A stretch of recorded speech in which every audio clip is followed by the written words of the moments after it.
Where do we begin? I haven't got a clue, to be honest. I haven't spent much time thinking about what I wanted to talk about today.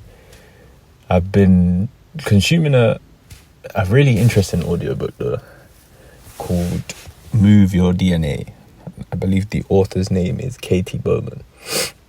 And I noticed today at the gym for the first time in a little while, it had an effect on the way I ended my session.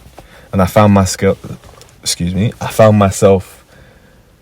free of any sort of scarcity surrounding not doing enough and being afraid of leaving the gym without doing enough.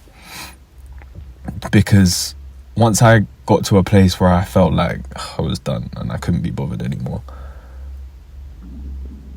I was very content with myself and very at peace with the idea of going home, even with that little bit of feeling. And I feel like the reason is because since consuming this book, it's really already begun to change my psyche and the way I perceive exercise and movement, and the way in which I perceive, in the importance between the two. I can already feel myself gravitating towards the ideals of the book and placing far more emphasis on movement versus exercise, and the idea that continuously moving throughout your day is far more beneficial for you than doing an intense piece of exercise for 2-3 hours and then doing fuck all for the rest of the day. And whilst I am nowhere near versed well enough on the topic to start really talking about it in any detail, because it's a very science, it's a very science heavy book. I can't think of the word. Anyway, it's a very scientific book. She herself is a scientist, so therefore a lot of the wording is extremely scientific, and I'd be a liar if I said bits and pieces didn't go over my head. However, even with my lack of understanding of some of the topics, I can feel it changing my behavior. I'm walking the dog for less periods of time in each block now, but more often.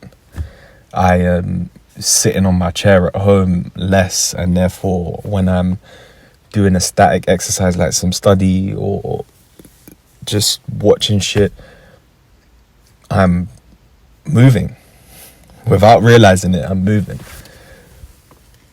And it just so happened that this book fell on my lap. The universe just placed it upon me a period of time where I was very willing and very open to this kind of idea anyway. Prior to even knowing this book existed, I got rid of the sofa that I have in my office, and I haven't got rid of the chair, but I've stopped using the chair consciously a lot more than I used to. And then all of a sudden, this book got mentioned in a video. I believe it was a Strength Side video, actually. Shout out Strength Side. And one of the guys mentioned it, and I was like, ooh, Move Your DNA, Katie Bowman. Fuck it. Let me give it a go. And it's blown my mind. Because even today, just going to the gym, I went with the mindset of just moving. I'm here to move. I've begun to look at my days as a gradual, how would I put it? A gradual climb in terms of how much movement and how intense my movement is allowed to be. So I wake up in the morning, first thing I do is walk the dog, do whatever bits and pieces I need to do around the house, and I've been way more mindful about doing them in such a way where I'm moving more. I'm trying to think of a good example. If I'm sitting at my desk doing some study, then don't sit for an hour, but sit for 5 or so minutes, stand up, kneel, fucking stand in a split squat whilst I'm writing, and just anybody who sits on the floor will know that, like, sitting on the floor, for those of us that have not lived in a culture that do it just all day, every day for their whole lives, knows how uncomfortable it is. So you have to keep moving, you have to keep changing position, which in many ways is the cheat code and the beauty of it.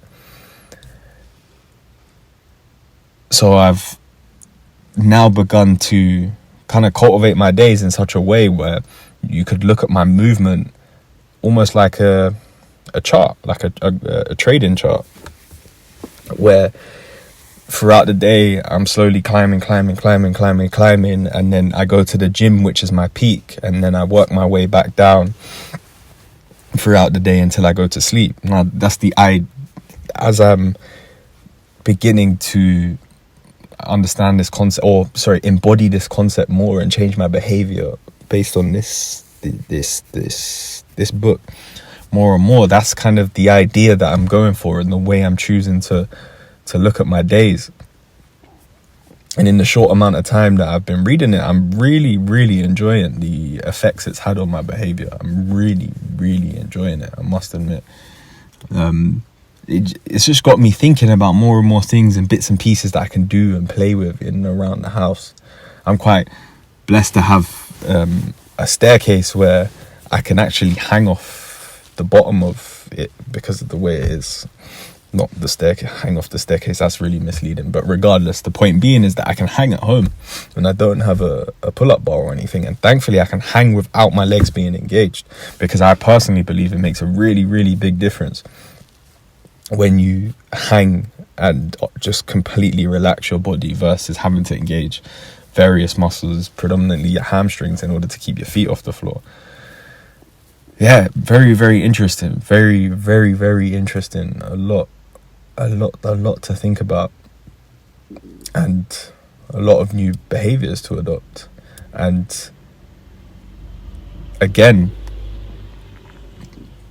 it's made me extremely aware and extremely conscious of the importance of allowing new information to change your behavior, rather than just consuming new information for the sake of consuming new information and being a smart ass. I've never really been a smart ass, because I ain't that fucking smart, to be quite frank. But there's nothing more I love than having my behaviors change through influence. And that's why I personally have to be extremely careful with what I consume. I'm not going to sit here and lie and pretend that, like, the reason why I don't have social media and I'm very meticulous about what I consume and how I consume, so on and so forth. The reason why is because I'm extremely susceptible to influence. I'm not going to sit here and pretend about it. My circle is tiny. Why? Because I'm susceptible to influence. I keep the people around me I'm very picky about the people I keep around me. I'm very picky about the environments I spend time in, the people I communicate with, the things I consume. Why? Because I ain't gonna sit here and lie. I am extremely susceptible to influence, extremely.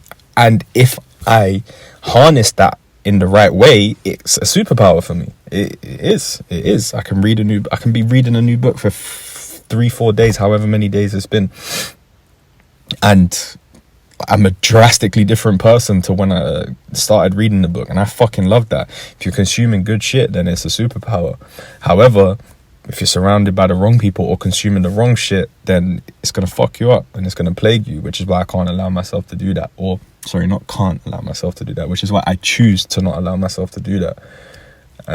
Which is why it's the only way I thrive, really, in my experience, in hindsight. When I look back on periods of my life where I wasn't thriving, what was I doing? I was consuming shit that didn't serve me. And the more shit I consume that does serve me, then the better I become. And it also means I have to be quite careful with the shit that I do consume and not confuse things for just assuming it will serve me because, I don't know, maybe it's a popular book or so on and so forth. Because I'll be real, like, I'm not really somebody who consumes much Andrew Tate content. However, there was something that I heard him say regarding books recently, which really spoke to me in conjunction with something else that my best mate put me onto, with regarding the importance of allowing a book to change your behavior. And Andrew Tate was talking about how the majority of books these days are just success porn.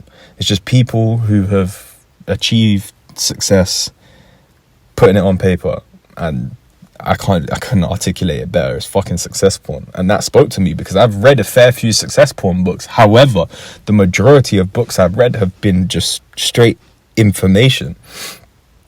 And I was very, very grateful for stumbling across that clip, because I can now look back at my library and I can very clearly decipher what I have read that is success porn and what I have read that is not. And the best example I can think of, because at the time, and to this day, I think it's an amazing book, and the guy is an inspiration, a huge inspiration to me. Not that I choose to be inspired by him every day, but he's an amazing man. And that's David Goggins' book, Can't Hurt Me.